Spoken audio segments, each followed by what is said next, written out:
Disrupting Japan, Episode 33. Welcome to Disrupting Japan, straight talk from Japan's most successful entrepreneurs. I'm Tim Romero, and thanks for listening. It's safe to say that almost all Disrupting Japan listeners know about 500 startups, and it's also safe to say that very soon you'll be hearing a great deal from James Riney as well. Now, James is the head of the fledgling 500 Startups Japan, and has some optimistic but very well-founded ideas about how both Japanese startups and Japan in general is going to change in the next few years. We talk about his narrow escape from a life in investment banking, to his startup and breakup with his co-founder, to finding himself at the helm of 500 Startups Japan. We have a pretty frank discussion about the state of venture capital in Japan today, and it's not pretty. But we also talk about how many of these problems are starting to be resolved, and how James and 500 Startups plan on disrupting things here in Japan. We talk about how to increase M&A activity in Japan, why Japanese VCs are starting to lose out on the best deals, and why they're going to continue to lose out until something changes. And also, what Western VC's secret weapon really is. And I promise, it's not what you think. But I don't want to spoil any of the surprise. It's best if you hear it from James personally. So let's get right to the interview. I'm sitting here with James Riney, the head of 500 Startups Japan. And thanks for coming in and sitting down and talking to us. Thanks for having me. Excellent. Now, before we get into talking about 500 startups, which is pretty much your life at the moment, talking about 500 startups. That's right. It's my job. Let's talk about you, how you sort of got here. You grew up in Japan, didn't you? That's right. I grew up in Japan. I was here until I was about 12 years old. I went to ASIJ, American School in Japan. I left and I went to Florida. I pretty much forgot all my Japanese. I mean, I didn't have any opportunities to speak Japanese. Somehow, when you learn it as a kid, the core is still in there, right? Right. And so when I got into university, and so I started studying again. And it came back to me pretty quickly because, as I said, it seems to be that, when you learn as a kid, some fundamentals are there. I was not sure what I wanted to do, frankly. And so I decided to do JP Morgan, just purely for a brand name, basically. I mean, I had no idea what I wanted to do. So I interned in New York originally, and then towards the end of the internship, they said they're going to give me an offer, and so they gave me, both offers, and I chose Tokyo. All right. Yeah. So when I graduated, I right away I went to Tokyo, and I started at JP Morgan. I realized that investment banks weren't for me right away. Yeah. In fact, I think a large percentage of the people still working in investment banking realize that investment banking is not for them. Yeah. Well, there's very few that actually are lifers, right? That stay forever. Usually it's kind of like you do your time and then you go on to bigger and better things, or at least more tolerable things. Well, and your bigger and better thing, or perhaps a smaller and better thing, was you were co-founder of Stories JP. That's right? Yeah. I met my co-founder at JP Morgan. You were both from JP Morgan. We were both from JP Morgan. Now, Stories, it's kind of like Medium, but it's more focused on fiction, right? No, actually, it's the opposite. Okay. It's more focused on nonfiction. All right. So it's your personal stories. And so the idea is that the Japanese blogging space, it's very pretty much like anonymous. And we thought that it would be interesting to have something that was more tied to your real name. So we required Facebook login. The idea actually didn't start out as Stories at JP. We didn't know really what we wanted to make. We would just, hack away at things. And I learned how to code front end, and he was doing the back end. I just learned Photoshop. You have to, right? Yeah. Because you just want to make things. And so we made a few things, and then we pitched at Startup Weekend, actually. Just by chance, there were like 3 people from JP Morgan, so it was like 3%. They were like, oh, you're JP Morgan. It's like, we discovered it there. I guess a lot of people were realizing investment banking is not for them. It's not what it used to be, right? It doesn't pay as well. When we pitched, Wada-san from Incubate Fund approached us. And so over the course of the next 6 months or so, that's when we started negotiating the actual investment. In retrospect, it probably was not good terms, but I was so naive. That was first time out that it was like, okay, yeah, someone's going to give me money, great. We started out with something that was like a video resume, and the idea was that there's a lot of demand for bilingual talent, but you don't really know whether this person can actually speak. So let's say you're filtering resumes, you narrow that down to 30. but how do you narrow it down from 30 to 10, for example?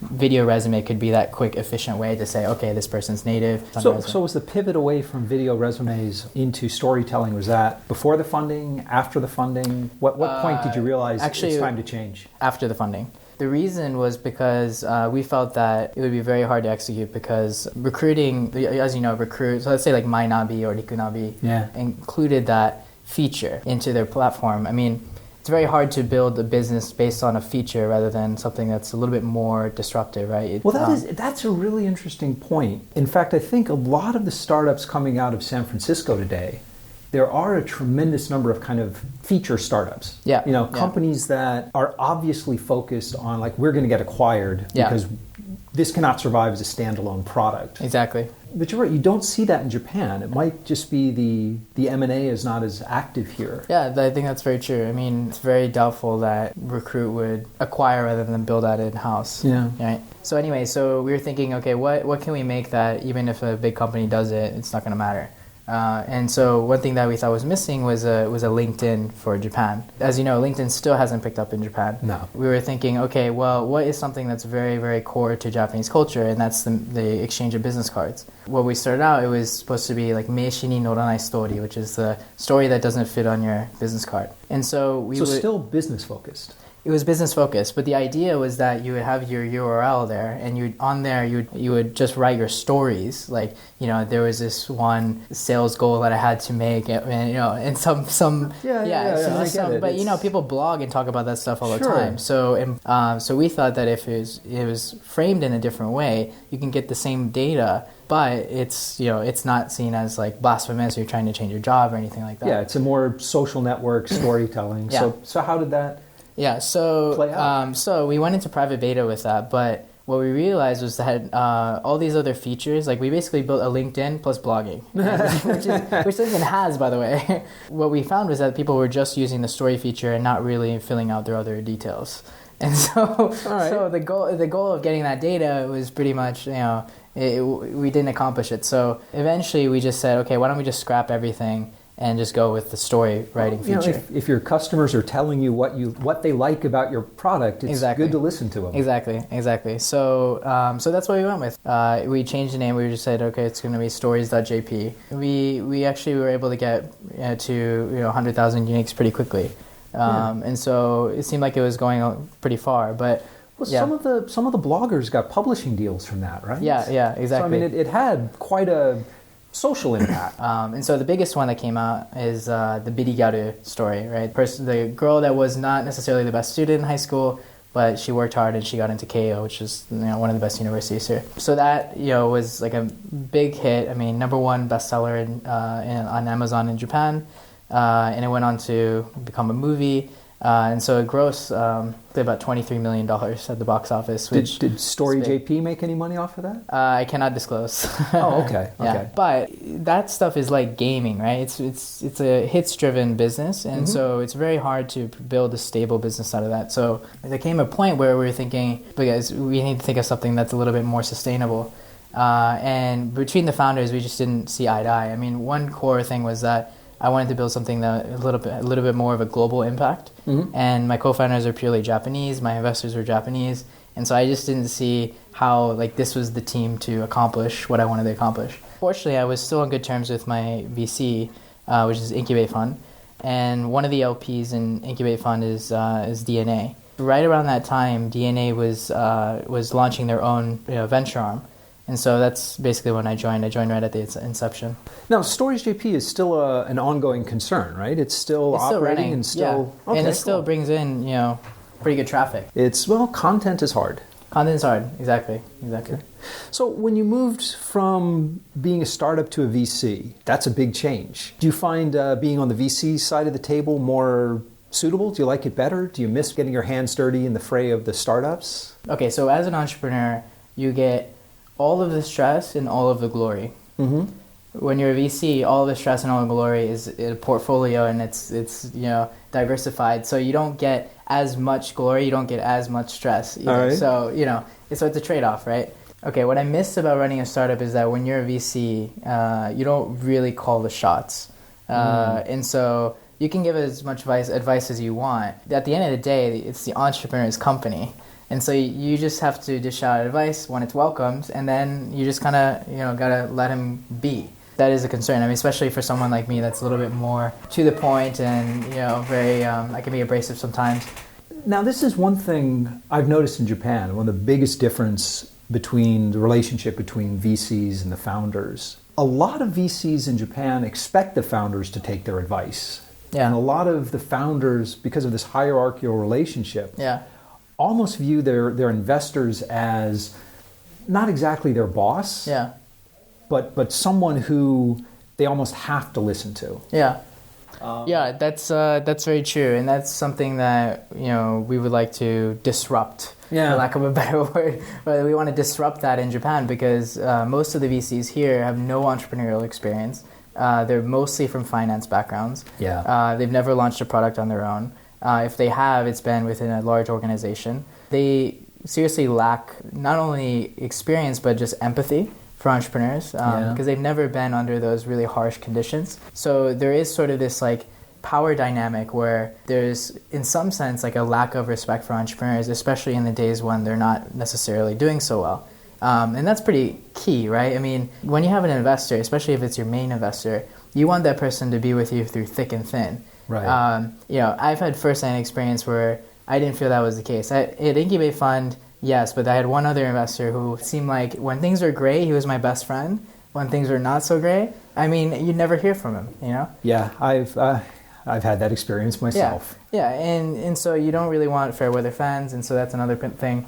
You're right. I think that tends to be the case where the power dynamic is very uneven in Japan. Is that changing? Are VCs trying to have more empathy, or do they even recognize this as a problem? Okay, the reason that Silicon Valley is what it is today is because it has this culture of giving back. Yeah. And that started, long time ago. So people like to compare Tokyo to Silicon Valley, and that's fine, but they compare it based on what it is now, and they don't necessarily consider the fact that it's taken so long to build that up. Yeah. And it's been decades of this sort of giving back attitude.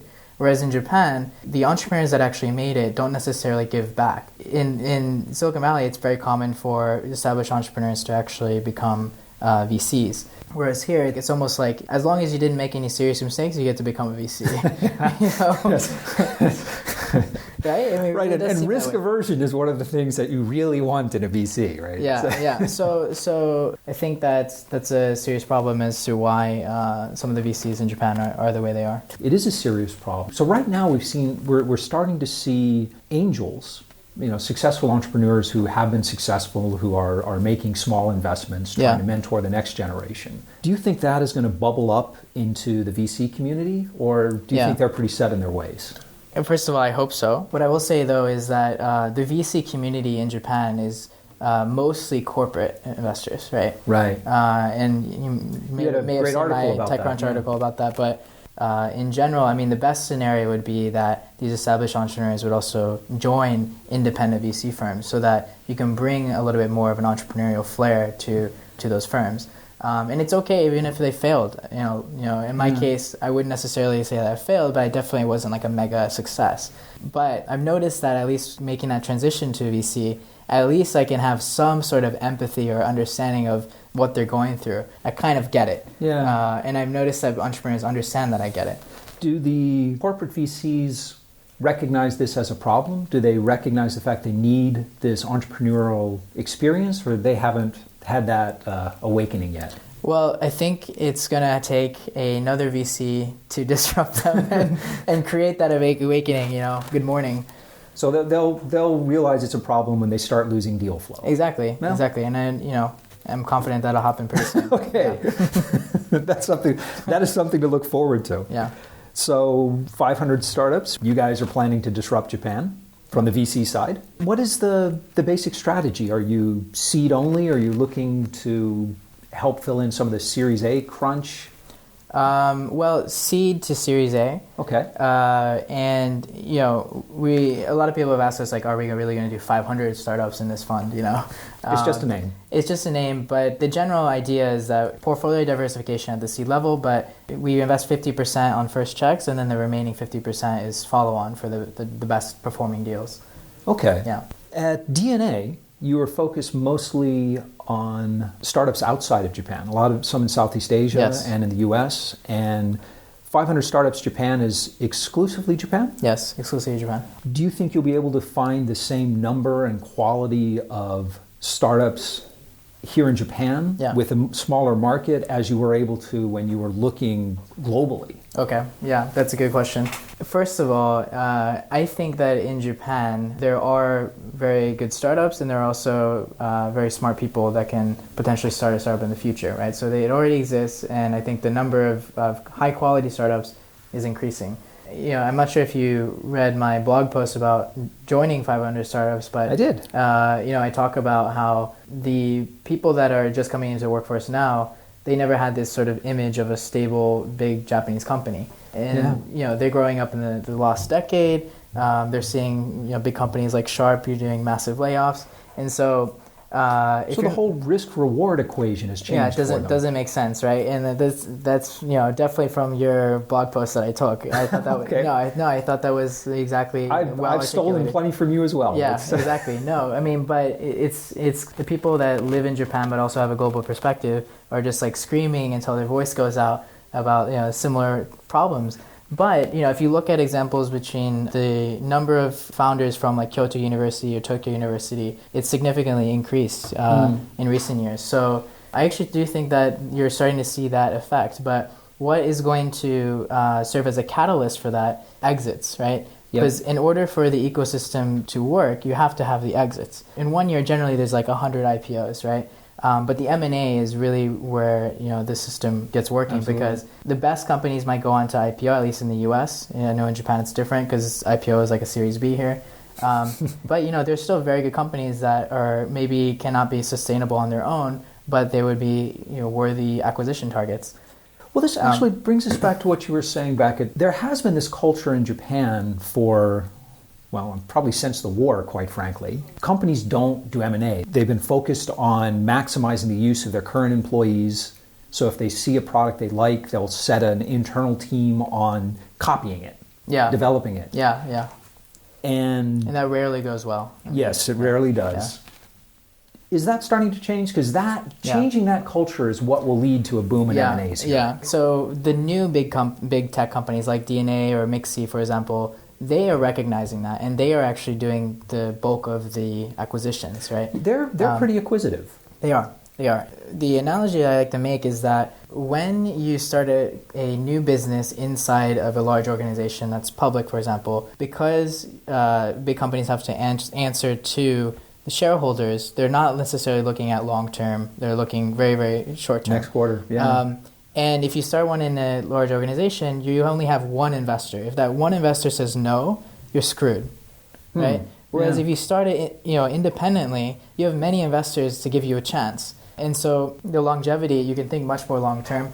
The advantage of doing it outside of a company is just so strong. It is. Well, you get to move quickly, but I do think the investor part is quite important because, and I've seen examples, which I won't name specifically, where it's like, this could have been big, but you shut it down in 8 months. Yeah. This was an ambitious thing, and you had to give it more time to and that's sprout. The funny thing is, overseas, particularly in America, we view Japanese corporations as having a really long-term view and willing to endure a few bad quarters for long-term, but they're really not. No, they're managed quarter to quarter just like everyone else. Not the case, no. Maybe it was that way in the 60s, but not anymore. Yeah, the new large companies are doing acquisitions. However, I think that we need more, and that's where I think 500 startups can really help. In general, the Japanese startup ecosystem doesn't have a lot of global visibility. From a foreign investor's perspective, it's like, okay, I know Japan's the third largest economy in the world, but I don't know anything about the market because I can't read any of the information. It's a very opaque market. It's an opaque market. Really and some is. stuff is just not even written in the first place, right? Just by us having invested in a company, it's a globally recognized brand. And so it's more likely to be covered by foreign media. So I think that's going to build more optics into the ecosystem here. All right. And so what that means is more potential acquirers are going to be looking at the market. More potential foreign investors are going to be looking at the market. Well, I think another thing is once if foreign companies start acquiring Japanese companies, I think that'll spur That's the exactly Japanese what I was companies. getting to. Yeah. So Japanese companies tend to be conservative, and I think there is a bit of herd mentality. I mean, of course, it's human nature to have herd mentality, but I think it's definitely more pronounced in Japan. Oh, yeah.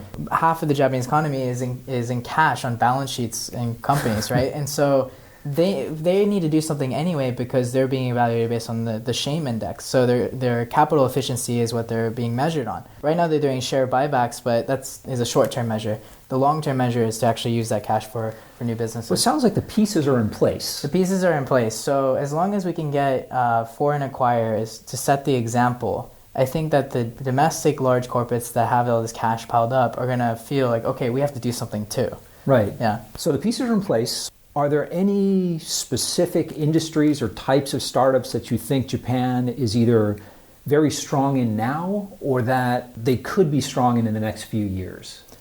I mean, the obvious answer is hardware-based. Traditionally, it has been. And for hardware to be an interesting business, you have to build some sort of interesting software layer as well, right, to build it into a business. Because in a lot of ways, hardware is kind of commoditized. So we're looking at like an Internet of Things type place? It could be like an Internet of Things, but the best example I like for that is like Dropcam. So Dropcam is just a camera, right? But you can do all sorts of interesting things. Like, for example, you just access it from your smartphone, and then they monetize by making you pay if you want to see like historical video, like in the past. I don't know what the timeline is, but for example, if you want to access something 6 months beforehand, you can pay monthly. Yeah, you pay for archiving. Right, so it's like cloud storage. That's basically it. So the business is not the cameras itself, but it's the cloud storage.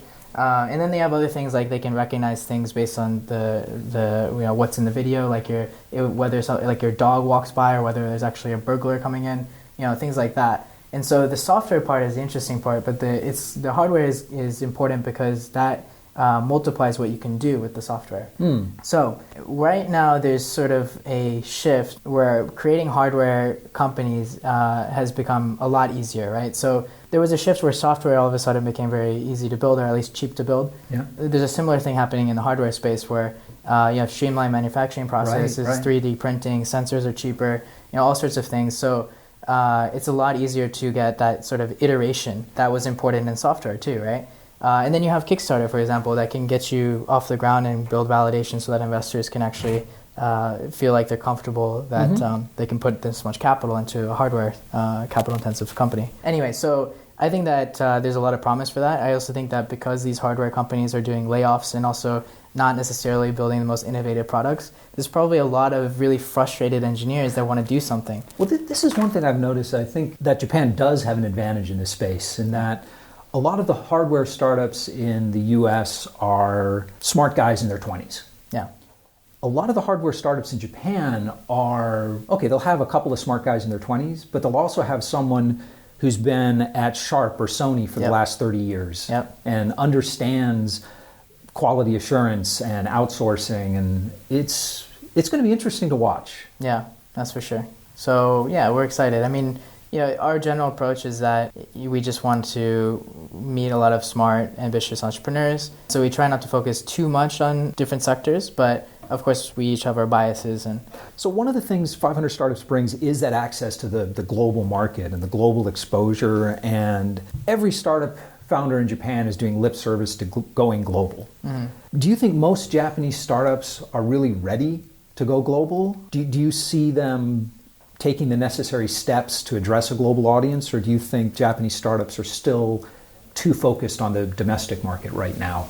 There's a few components to answer that question. So the first component is when you start a company in Japan, you have to decide from the beginning, is it going to be an English-speaking company or is it going to be a Japanese-speaking company? And in the long term, you might have more growing pains if you start as an English-speaking company, but once you get over that, it's a lot easier to go global. Because you have global in your core. English is a global language, and so it's a lot easier, right? But on the other hand, in the early days when you need to move quickly and you just need talent, it's pretty hard to find bilingual staff, and not only that, but they're more expensive. Yeah. One of the barriers for some of these Japanese startups that want to go global is that they're not global from the core. And so what ends up happening, you go to some of these, like, I won't name names, but you go to the San Francisco office of this big startup, or at least big for Japanese standards, and everyone's Japanese there. Oh, you mean a San Francisco office of a Japanese startup? Of a Japanese firm. And everyone's Japanese. And you're like... What are you doing? Yeah, I mean, you need to hire a local executive that understands the market, has built relationships, especially if it's sales-oriented. It just blows my mind that they don't have that sort of common sense, and they choose to go with someone that speaks Japanese, or someone that's like, they feel like they could go drinking with this person. It's just... Although, I've done a lot of market entries for foreign companies into Japan. That problem is universal. Yeah, it's universal. It's universal. So I mentioned that at Japan Night when I was speaking there. That is universal. So it happens both ways. That's true. Yeah. But do you find that Japanese startups are aware of the foreign competition? So they probably wouldn't. They would do like maybe a simple Google search and also there's no one in the founding team that has that capability.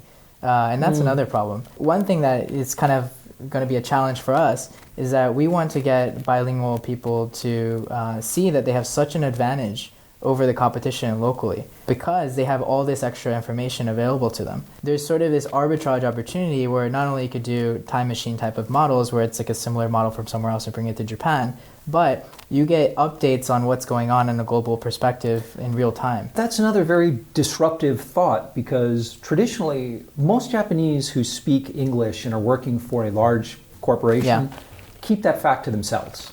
Yeah, they do. Because either they'll be viewed as somehow distrusted, or more likely they'll get a lot of translation work shoved at them. Yeah.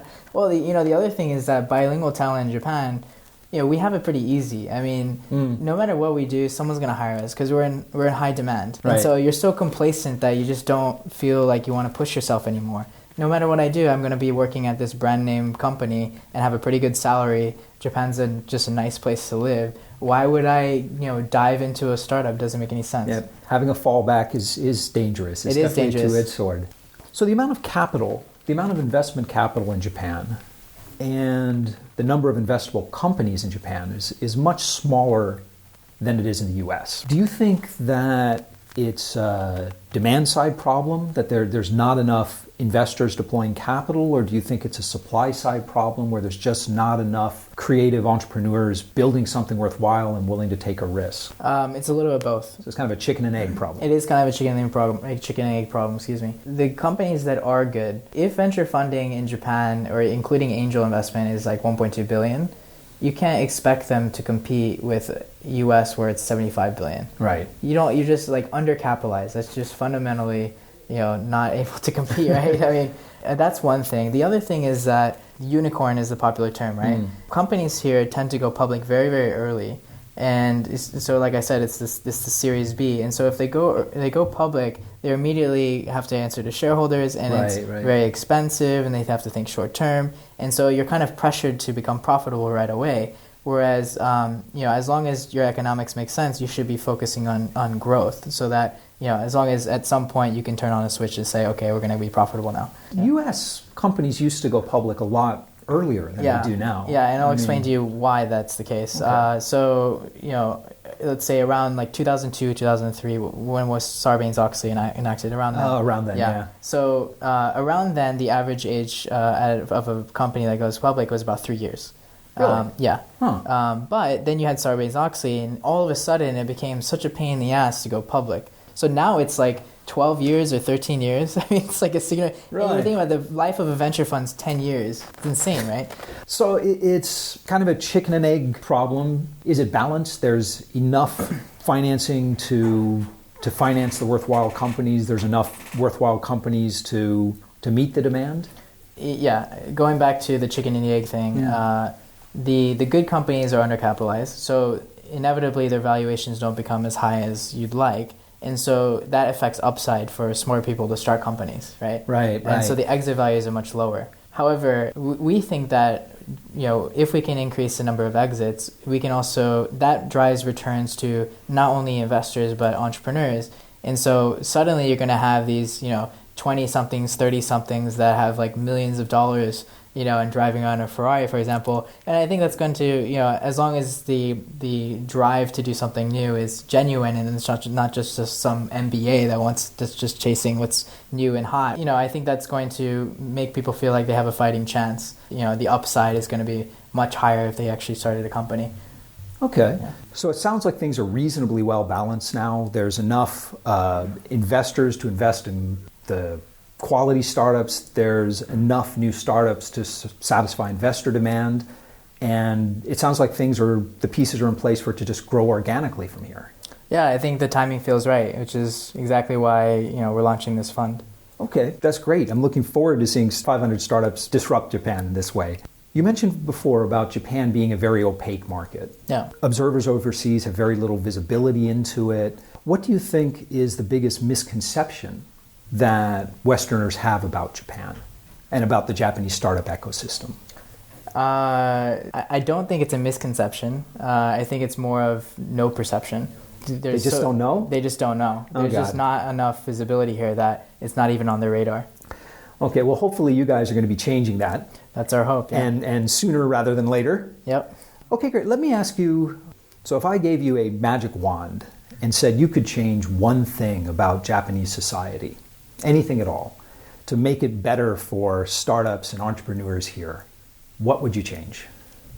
Okay, so I have two, but since you've already mentioned the failure thing before about the acceptance of failure in Japan, what I'm going to add is it just seems like in the US there is more of an acceptance towards breaking down the old and building the new.